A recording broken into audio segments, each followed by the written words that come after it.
Dear students, एक बार पुनः आपका स्वागत है महात्मा गांधी रतनपुरा स्कूल की कक्षा 10 विषय विज्ञान।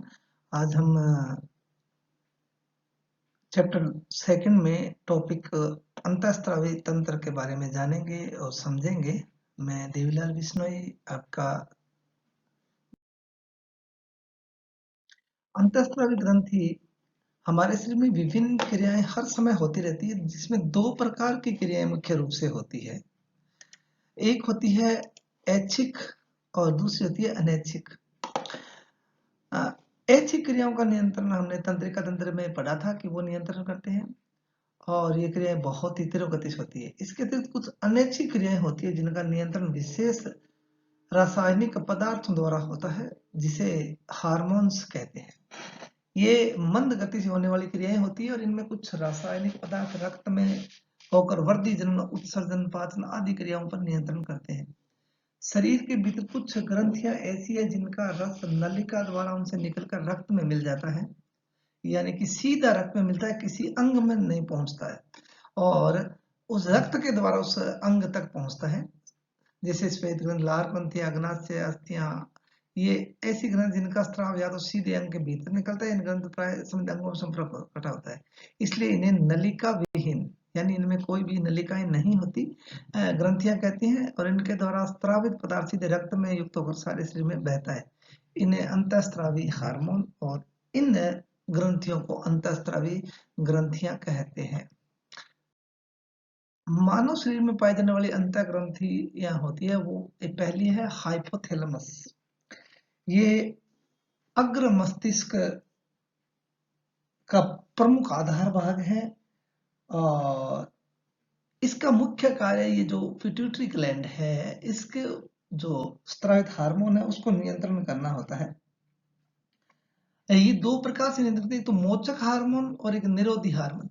मोचक हार्मोन है वो तो पीयूष ग्रंथि को प्रेरित करते हैं हार्मोन को स्रावित करने के लिए, और निरोधी हार्मोन है वो पीयूष ग्रंथि यदि ज्यादा स्रावित करने लग जाए हार्मोन तो उसको नियंत्रित करती है। उसके बाद आती है पीयूष ग्रंथि। ये जो पिट्यूटरी ग्लैंड या पीयूष ग्रंथि होती है, ये मटर के दाने जितनी की होती है और मस्तिष्क के नीचे बिल्कुल हाइपोथैलेमस के पास में पाई जाती है। इसको मास्टर ग्रंथि भी कहते हैं क्योंकि ये शरीर की अन्य सभी ग्रंथियों को नियंत्रित करती है। उसके बाद में है पीनियल ग्रंथि। ये पीनियल ग्रंथि है, ये मस्तिष्क के ऊपरी भाग में पाई जाती है और एक मेलाटोनिन नामक हार्मोन स्रावित करती है और ये दैनिक जीवन के हमारे जो लय है उसके नियमन के लिए उत्तरदायी होती है, रोजाना जो प्रतिदिन होने वाली क्रियाओं के लिए। थायराइड ग्रंथि, उसके बाद में थायराइड ग्रंथि यहाँ गले में पाई जाती है और श्वास नली के ऊपर होती है और ये थायरॉक्सिन हार्मोन स्रावित करती है और ये हार्मोन लाल रक्त कणिकाओं के निर्माण में भी करता है। उसके अलावा कार्बन, प्रोटीन और वसा के उपापचय क्रियाओं को नियंत्रित करता है। थायराइड हार्मोन या थायरॉक्सिन हार्मोन के लिए आयोडीन की आवश्यकता होती है। यदि शरीर में आयोडीन की कमी हो जाती है तो थायरॉक्सिन हार्मोन भी नहीं बनेगा और इससे एक गेंगा नामक रोग, गले के सूजन वाला रोग उत्पन्न हो जाता है। उसके बाद में ये इसके पास में बिल्कुल इसी के अंदर होती है पैराथायराइड। पैराथायराइड जो ग्रंथि है वो यहाँ पर होती है और ये पैराथार्मोन हार्मोन है वो स्रावित करती है और उसका मुख्य कार्य कैल्शियम और फॉस्फेट के स्तरों को शरीर में नियंत्रित करना होता है और इस हार्मोन की कमी से टिटोनी रोग हो जाता है।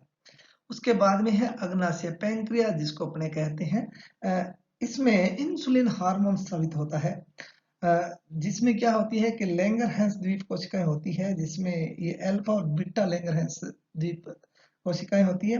वो ग्लूकोन और इंसुलिन हार्मोन स्रावित करती है जो शर्करा को, ग्लूकोज को ग्लाइकोजन में बदलती है, यानी कि शर्करा का अपघटन करती है। यदि ये दोनों हार्मोन नियमित स्रावित न, इंसुलिन हार्मोन की कमी हो जाती है और रक्त में शर्करा, ब्लड में जो शुगर है वो बढ़ जाता है, जिससे अपने डायबिटीज या मधुमेह रोग हो जाता है। उसके बाद में है अधिवृक्क ग्रंथि, एड्रिनल ग्लैंड होती है।